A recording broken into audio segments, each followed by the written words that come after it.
Hala, Ate Beba, may bagong laruan si Kuya din. Ay, oo nga. Mateo, laro tayo. Wala, Kuya din, wala akong gulong. Sige, atayin kita. Hala, Ate Beba, gusto mo maglaro nun. Ako din, gusto ko din maglaro nun. Wala tayo maglalaro, wala tayong gulong. Oo nga eh. Aha, mga naisip na ako. Ano yon, Mateo? Maghanap tayo ng gulong. Oo nga, maganda yung naisip mo. Baka may mga gulong-gulong sa mga paligid. Hanap tayo. Sige, Ate Bebang, tara na. Tara. 1 hour later. Ate Bebang, wala naman tayo mahanap. Maghanap ka lang, iikot mo yung mata mo kasi. Huwag ka mawala ng pag-asa. Ako nga hindi nawawala ng pag-asa eh. Hala, ayun, may gulong. Hala, asaan? Tara.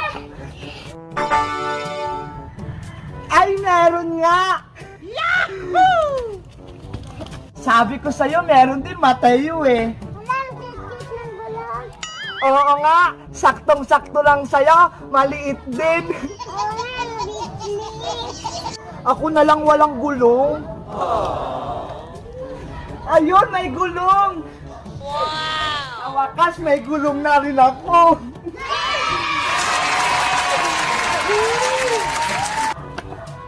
Hala! Oo nga, bagay to sa akin. Tignan mo, Mateo, pwede rin pang hula hoop to eh. Tara na, Ate Beba, magdalo na dun sa kalsada. Tara na, bilisan mo. Yes! Lumakas! Sa wakas, may gulong na rin tayo. Opo, Ate Beba. Kuya Del, may gulong na kami. Tara mo tayo, laro na tayo. Sige, Kuya Del. Sige, Dale, tara na. Oh, no! Hindi ako laro na, Ate Beba. Ano ba yan? Hirap na hirap ako. Paano ba ito laruin? Tara, Ate Beba, mag-practice tayo sa taas. Ay sige, tara na. Hala, dito na tayo sa taas. Tara na, pagulungin na natin. Sige! Ready, get set, go! Oh, Nakakapagod naman. sige pa, Ate Beba. Sige, isa pa. Isa na lang ah. Ang bilis-bilis ng akin kanina. Ako din! Hala, ang late-late kasi sa'yo kaya mabagal. Akin yung mabilis. Ito, onti lang pero mas mabilis yung sa akin. Pero akin, Yay! mabilis. Basta, wag lang puro paunahan na lang tayo kung sino mabilis sa ating tatlo. Sige! Ready? Get set, go! Oh no! Lagot may Lola. Ako si... Matatamaan si Lola. Naku, kawawa naman! Lola, tumabi ka dyan! Ano yan? Hindi ko kayo marinig. Magugulungan po kayo. Ano? Ang ganda-ganda ko. Alam ko na yan.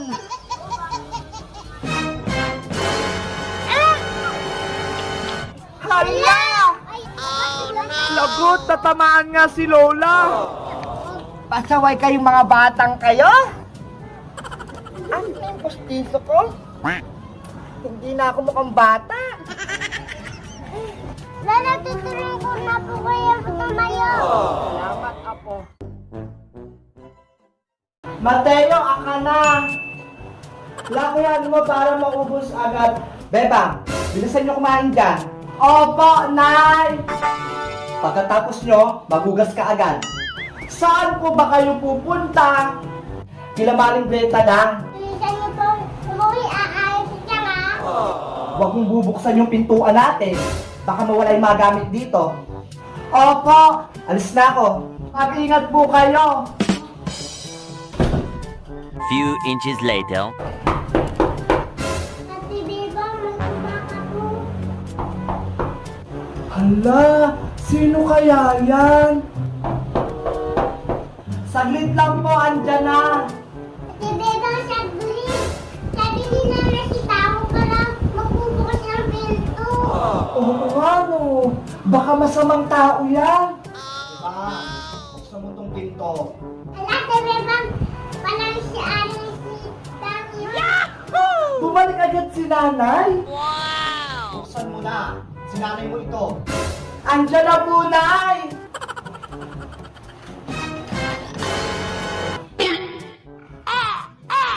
Hala! Ano nangyari sa mukha niyo? Biglang nawala si nanay! Nandito na si Ate Bebang. Ha? Andiyan na agad? Wala na ba kayo natirang ulam, Bebang? Meron pa po, nay!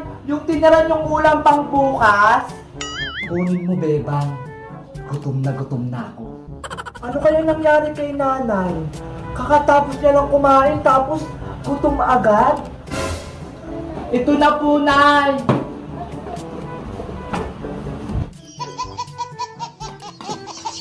Ang bilis naman po, mawala Nanay si Tang. Oo nga po, maglalaro pa sana kami ni Mateo ng tagu-taguan eh. Maglalaro kayo ng tagu-taguan? Opo. Sali ako. Gusto ko din maglaro ng tagu-taguan. Sige po, may sali kayo para masaya yung laro.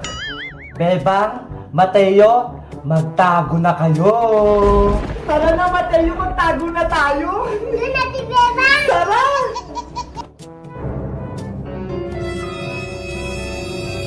Mukhang meron akong may uuwi ah. 12 o'clock midnight. Ang tagal naman ni nanay. Kanina pa tayo nagtatago dito eh.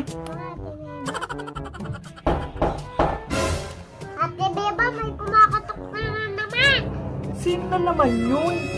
Bebang, pagbuksan mo yung pinto. Hala, si Nanay si Tang na sa labas.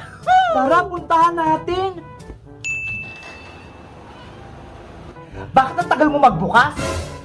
Kanina pa kayo nandito sa loob ng bahay na ya.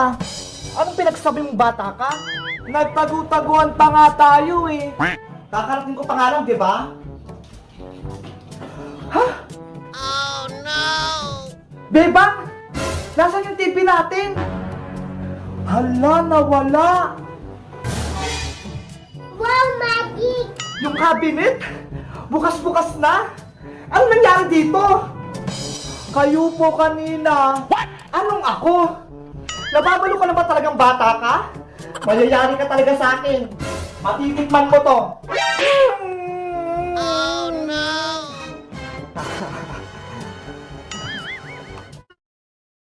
Mateo, luto na yung spaghetti natin. Yung sarap.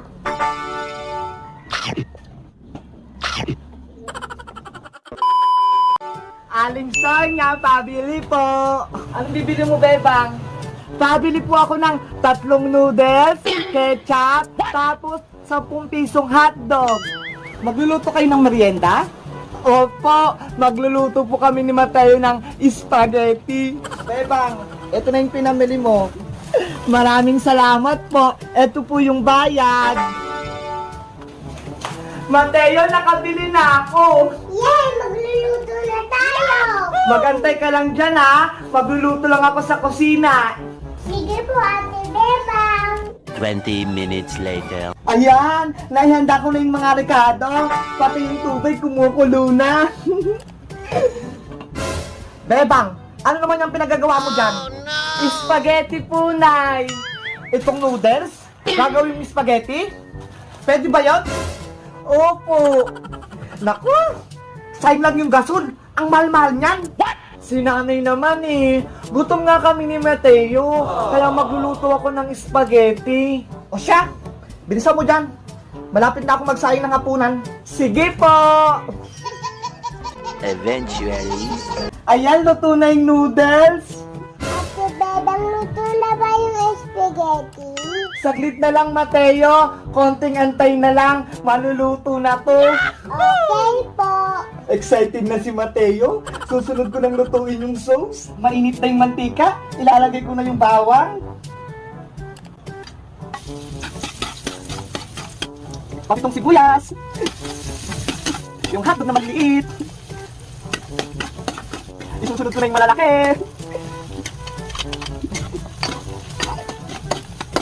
Ayan, ilalagay ko na tong ketchup. Wow, ang bango. Ang bango. Parang ang sarap ng nilulutong spaghetti ni Bebang ah. Ginagawa? Ayan, luto na yung sauce. Sigurado matutuwa niyan si Mateo. Mateo, luto na yung spaghetti natin. Wow, Ate Bebang, tamang-tama. Gutom na ako. Kain na! Daming hotdog, Ate Bebang. Siyempre naman, para masarap yung spaghetti natin. Sarap.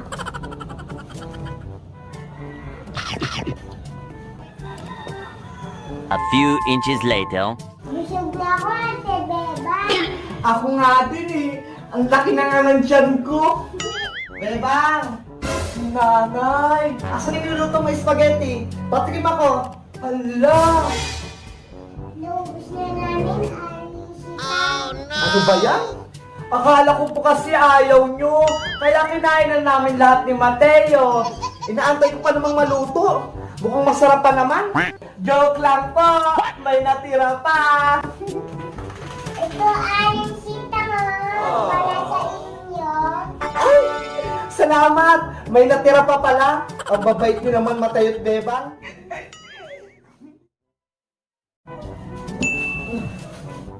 Nay! Ano po yan? Lumpia wrapper to, Bebang. Para saan po yan? Magluluto ako ng turon. Wow, turon! Masarap yun! Favorite ko! Asan po pala yung saging? Wala? Asan na nga ba? Paano kayo makakapagluto ng turon kung walang saging? Naku! Nakalimutan ko atang bumili. Tumakbo ka doon sa palengke. Bumili ka.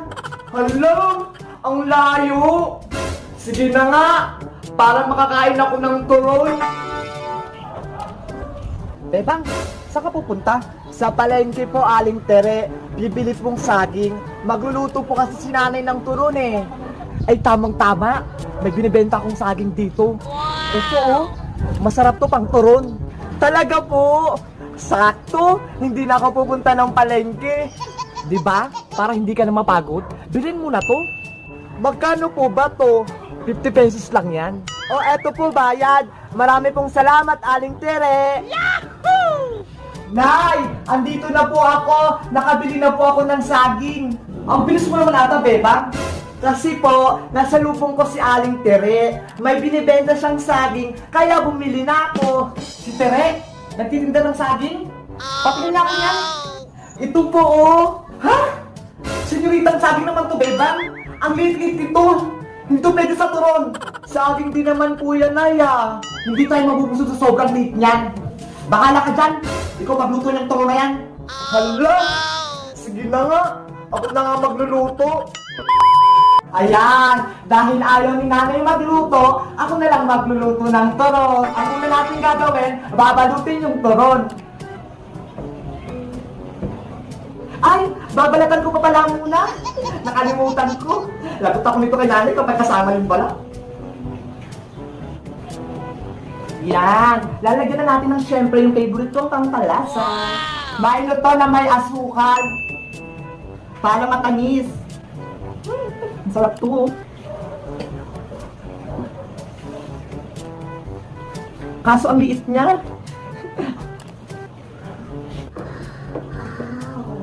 Ayan! Tapos na akong magbalot!